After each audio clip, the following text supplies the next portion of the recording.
नमस्कार, आप देख रहे हैं देवप्रभात समाचार। मैं अंजनी तिवारी। प्रतापगढ़ जनपद के रानीगंज तहसील के अंतर्गत पटहटिया गांव में एक गरीब का आशियाना इस कदर बिखेर दिया गया कि गरीब की आंखों से आंसू थम ही नहीं रहा है।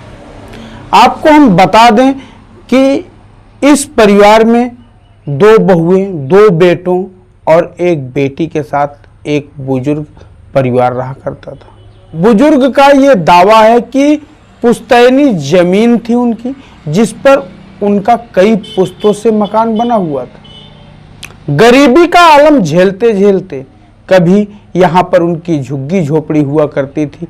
आज यहाँ पर उन्होंने किसी तरह मकान बना लिया।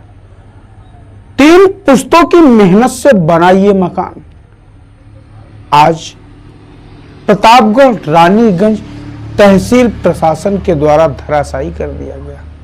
आरोप यह है कि उनके पास में किसी ने जमीन खरीदी थी और इनको तहसील रानीगंज से एक नोटिस दी गई।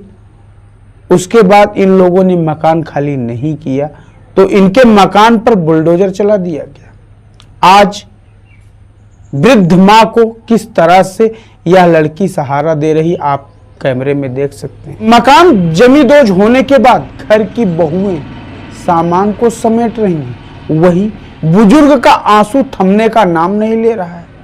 आरोप यह है कि तहसील प्रशासन ने मनमानी करके उनका मकान धराशायी कर दिया, उनकी बात नहीं सुनी। आखिर बुजुर्ग के इस मकान पर बुलडोजर चला क्यों? तहसील प्रशासन को न जाने ऐसे क्या कागजात मिल गए जो आज तहसील प्रशासन रानीगंज बुलडोजर की कार्रवाई करने के लिए मजबूर हो गया। यदि बुजुर्ग का मकान उसकी पुश्तैनी जमीन पर था तो आखिर धराशायी कैसे कर दिया गया? यदि वह जमीन बुजुर्ग की नहीं थी तो इतने दिनों तक वह उस जमीन पर कैसे रहा? उसका निर्माण उस जमीन पर कैसे होता रहा? तब क्या तहसील प्रशासन रानीगंज को वो जमीन नहीं दिखी? आखिर इस बुजुर्ग की उम्मीदों पर तहसील रानीगंज प्रशासन की तरफ से बुलडोजर क्यों चला दिया गया, जबकि बुजुर्ग अपने पूरे परिवार के साथ उस घर में रहता था? 2 बेटे हैं, 2 बहुएं हैं, बेटी शादी करने योग्य है। आज बुजुर्ग अपना मकान बनाए या बेटी की शादी करे? बुलडोजर की कार्रवाई के बाद घर का पूरा सामान बिखरा हुआ पड़ा है। बहुएं सामान समेटने में लगी हैं। खुले आसमान के नीचे यह परिवार रहने को मजबूर है। इस वक्त गर्मी का मौसम चल रहा है। आसमान धीरे धीरे आग उगलना शुरू करेगा।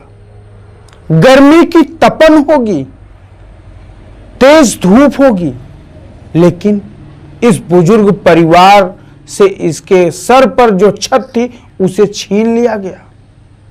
खुले आसमान में यह परिवार रहने को मजबूर है। गर्मी में लू चलेगी, गर्म हवाएं बहेंगी, लेकिन इस परिवार के पास कोई सहारा नहीं है। आप देख सकते हैं साड़ियों को खींचकर पर्दा बनाया गया है और उस पर्दे की आड़ में बहुएं बैठकर अपना समय निकाल रही हैं, अपना किसी तरह गुजारा कर रही हैं। लेकिन तहसील प्रशासन रानीगंज को इस परिवार पर दया नहीं आई।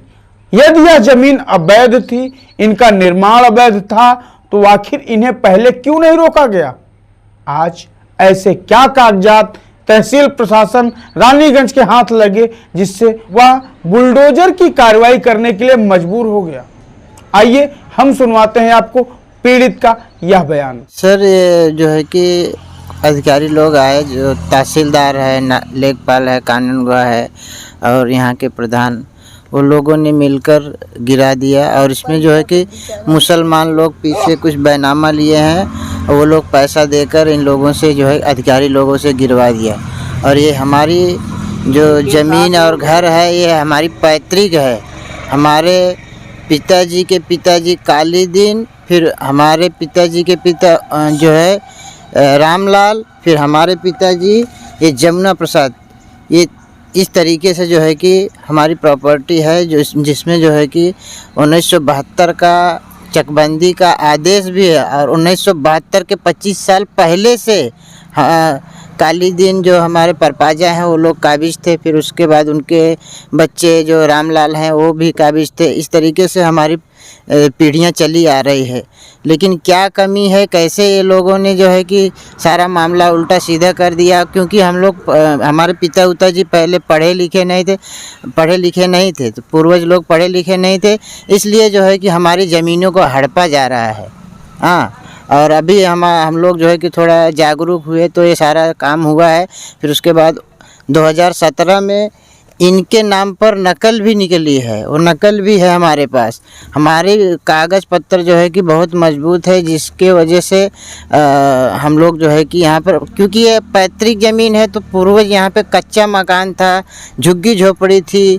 जैसे जैसे समय का परिवर्तन हुआ उसी तरीके से परिवर्तन होते गया, और पक्के मकान भी बने, पक्के मकान को भी बन के 35-40 साल हो गए।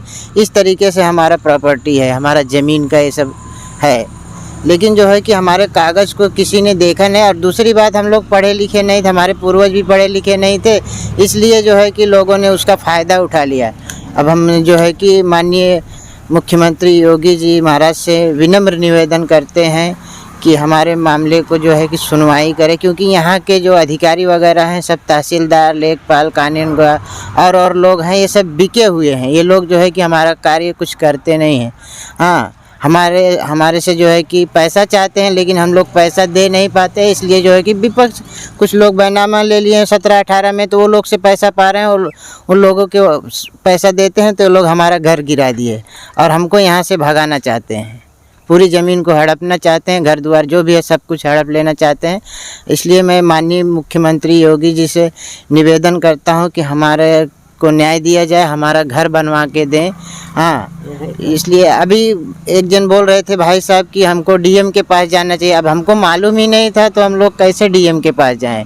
हाँ, कुछ तहसील वसीलदार जो नोटिस वगैरह दिए थे तो उस चीज़ का हमको बात दायरा वगैरह कर दिया था, तो हमको लगा कि सब चीज़ें हो जाएगी, लेकिन हमको आगे की कानूनी प्रक्रिया जो है कि मालूम नहीं थी। हाँ, तो ये सब प्रॉब्लम भी हो गया हमको ना जानकारी होने की वजह से। अब जैसे जैसे ये मामला ये हुआ है तो अब हमको थोड़ा लोग मिलते हैं तो बताते हैं तुमको ऐसा करना चाहिए, वैसा करना चाहिए। हाँ, हम लोग बहुत गरीब है। हमारे भाई को अटैक भी आ गया। 2 तारीख को दिन में 2 बजे गिरा, 3 तारीख को हमारे भाई को अटैक आ गया था। उसके पहले भी जो है कि अटैक आया था। तो इसलिए हम लोग जो है कि परिवार को लेकर, माँ बाप को लेकर जो है कि हम बहुत परेशान हैं। हाँ, हमारे पास कोई इनकम नहीं है, कोई कमाई धमाई नहीं है, इसलिए जो है कि हम बहुत परेशान हैं। हम चाहते हैं कि हमारा जो है कि पुरानी संपत्ति है और हमको जो है कि न्याय मिले, हमको हमारा घर बनवा के दें।